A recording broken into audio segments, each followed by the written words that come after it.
बालकनाथ की सभा में बिल्कुल हेड स्पीच देखे विवादित बयान देते हुए कहा कि गुरुद्वारे को और मस्जिद को नष्ट किया जाए। बाद में उन्होंने गुरुद्वारे को मामले को लेकर के सिख समाज से माफी तो मांग ली, लेकिन मस्जिद के मामले पर उन्होंने मुसलमानों से अभी तक माफी नहीं मांगी। किस तरह देख रहे हैं नंदा भाई राजपूत? आपने वो वीडियो भी देखी जो बालकनाथ के सभा में अलवर में जिस तरीके का विवादित बयान दिया गया है?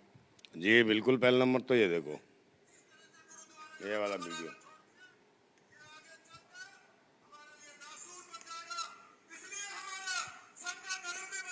ये देखिए,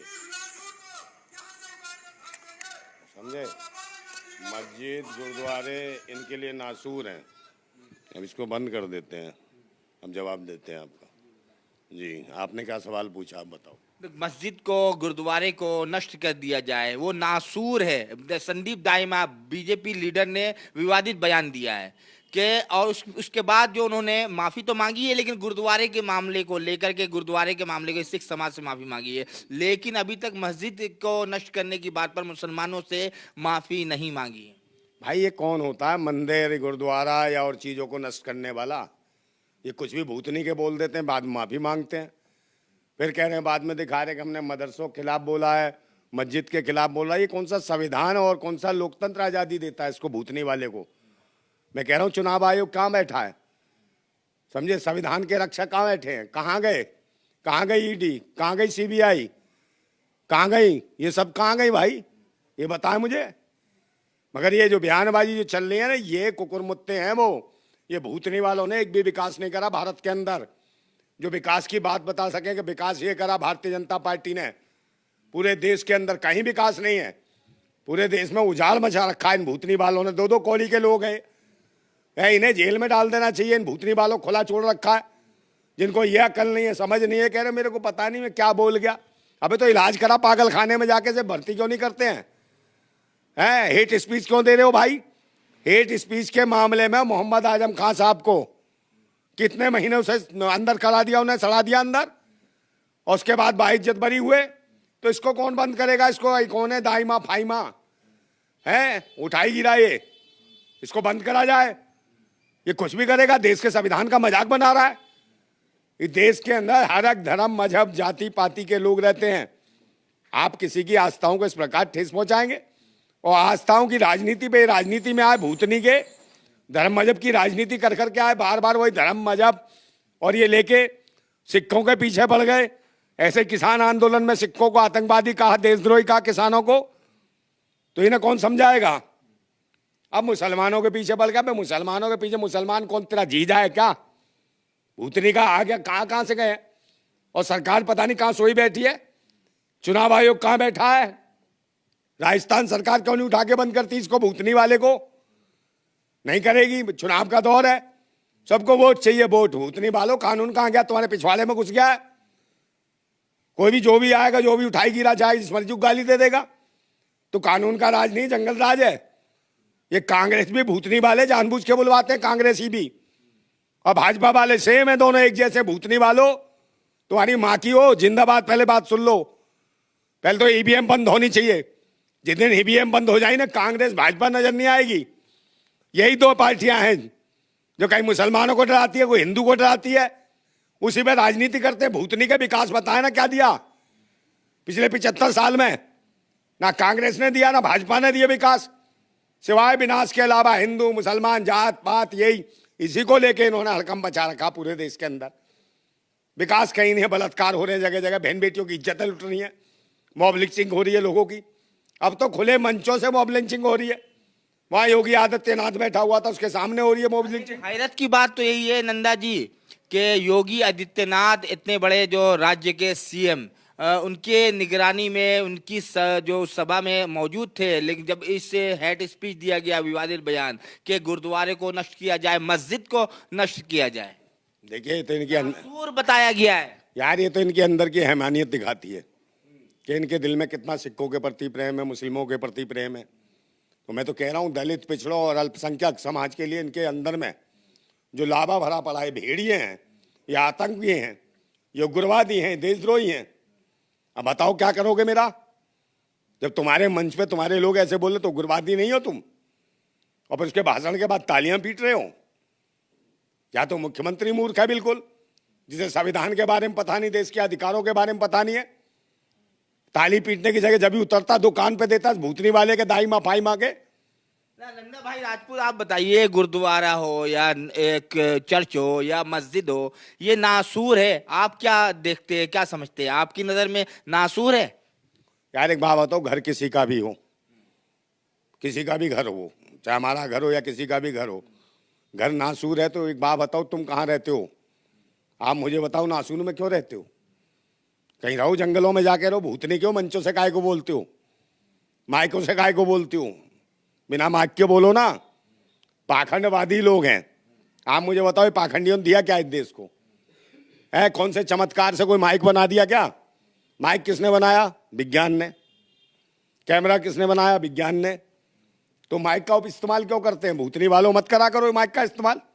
चमत्कार से भाषण दे जाया करो, फटके हाथ में आ जाएगी, दिमाग की नस, समझ रहे हो? और दूसरे नंबर ये होगी, खुद जानबूझ के बुलवा रहा वहां और तालियां पीट रहा है। तो इससे इनकी मंशा जाहिर होती है कि पूरे देश के अंदर कहीं कोई विकास नहीं कर सकते पैदा। ये सिर्फ हिंदू, मुसलमान, सिख, ईसाई, इन्हीं में दंगे कराने का काम है इनका।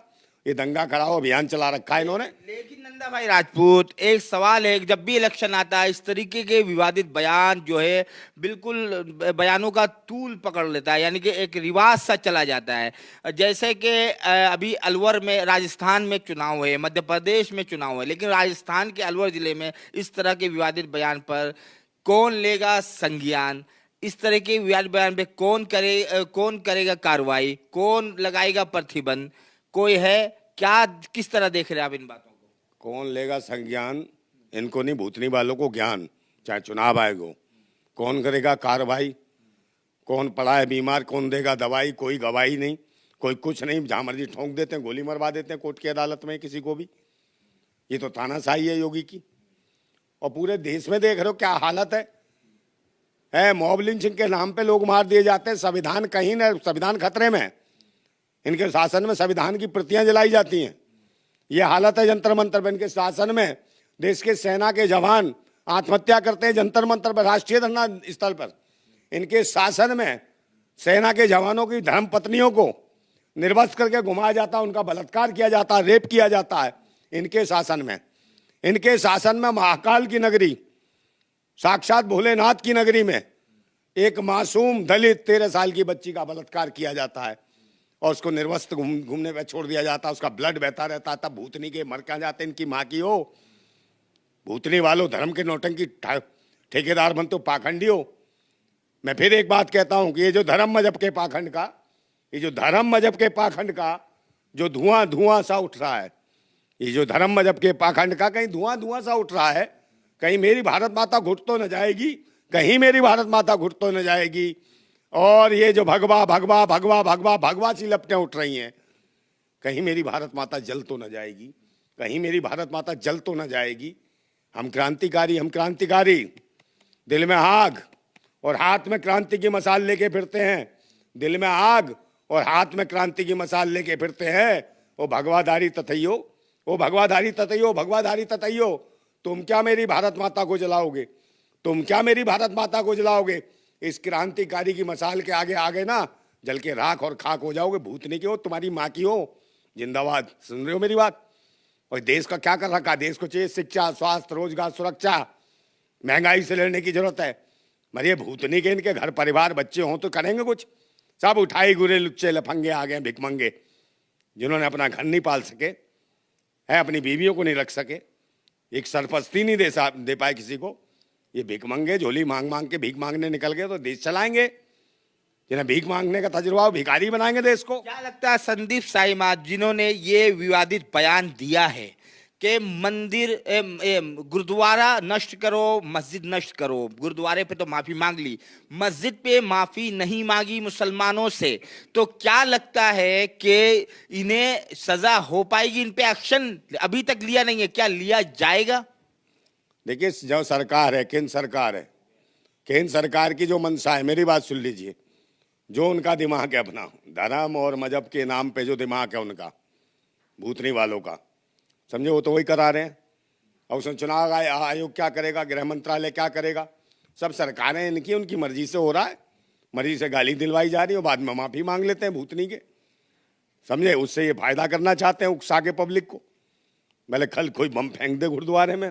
यानी कि अब रह गया कि मस्जिद, मंदिर, गुरुद्वारा, हिंदू मुस्लिम, इसी पर बात होगी, इसी पर चुनाव होगा, इसी पर सबको, और बाकी विकास का मुद्दा कोई अहमियत नहीं रखता, यही कहना चाह रहे हैं आप? कुछ नहीं, आने वाले चुनाव में अभी जो है ना जनता इनकी बजा देगी ठोक के, समझे नहीं, और ठोक के बजने वाली है इनकी। जो कहा था ना मोदी जी ने, विपक्ष का डब्बा गोल, अब इनका जो है ना गटर का ढक्कन पैक होने वाला है। तो कौन आएगा सत्ते पे? आप कांग्रेस को लाना चाह रहे हैं? कांग्रेस को क्यों लाऊंगा भाई मैं? नहीं, भाजपा नहीं आएगी, कांग्रेस नहीं आएगी, कौन है तीसरा? कौन है? कोई भी आ सकता है, आप आ सकते हो, आप आ सकते हो। एक कैमरामैन वाले इतने सारे लगे हुए हैं भाई, कोई भी आ सकता है। आप मुझे बताओ ना, कांग्रेस भाजपा देश नहीं है। देश बनता है 140 करोड़ देश के आवाम से, समझे नहीं, कोई भी आ सकता हूँ। किसको लाना चाह रहे हैं आप? नंदा भाई राजपूत किसको लाना चाह रहे हैं? मैं आपको लाना चाह रहा हूँ, आ जाओ आप, क्या बुराई है इसमें, कोई भी आ जाए। मगर ये कांग्रेस और भाजपा का बहिष्कार करो, ये सबसे ज्यादा हिंदू मुसलमान करा रहे हैं, यही भूतनी के हम, इनकी माँ की आंख। और दोनों बयानबाजी तो भाजपा के लीडर कर रहे हैं, आप जो है इल्जाम कांग्रेस पे लगा रहे हैं। अरे कांग्रेस और भाजपा एक ही है मेरे भाई। कांग्रेस की सरकार थी वहां पे, अभी ये बोला बकवास करी तो बंद करती ना उसको, उठा के भूतनी वाले को, और योगी को भी बंद करती, उसे भी संज्ञान में लेते है। योगी कौन सा छोड़ देता भाई? अभी उत्तर प्रदेश में एक बयान दिया था कांग्रेसी नेता, साले को वही मुर्गा बनवा देता हो, तो योगी को आने नहीं देते, वहां से राजस्थान में कैद कर लेते। पता चल जाता कि ऐसे मुकदमा पे क्या होता है, क्योंकि कानून को सख्त तरीके से चलाने वाले लोग नहीं है, मगर ऐसे चलाने वाले कि ये कोई गरीब आदमी है, कुछ बोल दिया तो उसके घर पे बिल्डोजर फिरा देंगे। कोई बहन बेटी की इज्जत के लिए न्याय मांगेगा तो उसकी बहन बेटी की और इज्जत लूट लेंगे, उसके खानदान को मरवा देंगे। ऐसे लोग शासन कर रहे हैं देश के ऊपर, कानून का राज नहीं है, भेड़ियों दरिंदों का राज है। अच्छा, क्या वजह रही होगी कि गुरुद्वारे पे उन्होंने माफी तो मांग ली, मस्जिद पे नहीं मांगी? वजह क्या रही होगी? गुरुद्वारे को लेकर सिख समाज से माफी मांग ली। इनकी फटती है सिक्कों से, समझे नहीं। मुसलमानों से डरने लगता है? मुसलमानों से नहीं लगता, क्यों? मुसलमान तो इनके दामाद है, शहनवाज हुसैन, मुख्तार अब्बास नकवी, समझे नहीं। सिक्कों से डर लगता है, वो दामाद थोड़ी है, वो तो जो बोले सोनेहाल, समझे, काली काल दिखाई देते हैं फिर इनको। और सिख एक बार सोच लें कि इसकी फिल्म बनानी है, उसकी बनाई देते हैं फिर, तो इनको पता है। तो ये भूतनी के धर्म मजहब के नाम पे सिखों से ज्यादा बड़ा देशभक्त राष्ट्रभक्त कोई नहीं है, मुसलमानों से बड़ा देशभक्त राष्ट्रभक्त कोई नहीं है, समझे। इस देश की इतनी आवाम 140 करोड़, पर जितने पाखंडी हैं भाजपा के, ये नकली राष्ट्रवादी जो बने पड़े हैं भूतनी वालों, ये सबसे बड़े आतंकवादी देशद्रोही हैं भाजपा के, जितने भी बने हुए हैं भूतनी के, जो भगवा और जात पात धर्म मजहब के नाम पे जो लड़ाने का काम कर रहे हैं, ये देशद्रोही हैं, आतंकवादी हैं, लुटेरे हैं, बेईमान हैं, दरिंदे हैं, बहन बेटियों की इज्जतें लूटते हैं। इनको हटाने की जरूरत है, ये समय आ गया है। सरकार जो बदलो, चाहे कांग्रेस भी हटाओ, भाजपा भी हटाओ, कोई तीसरा विकल्प ले आओ, किसी को भी ले आओ, कोई भी आ सकता है। आप आ जाओ, हम आ जाएं, दुनिया में से कोई भी आ सकता है, आना चाहिए।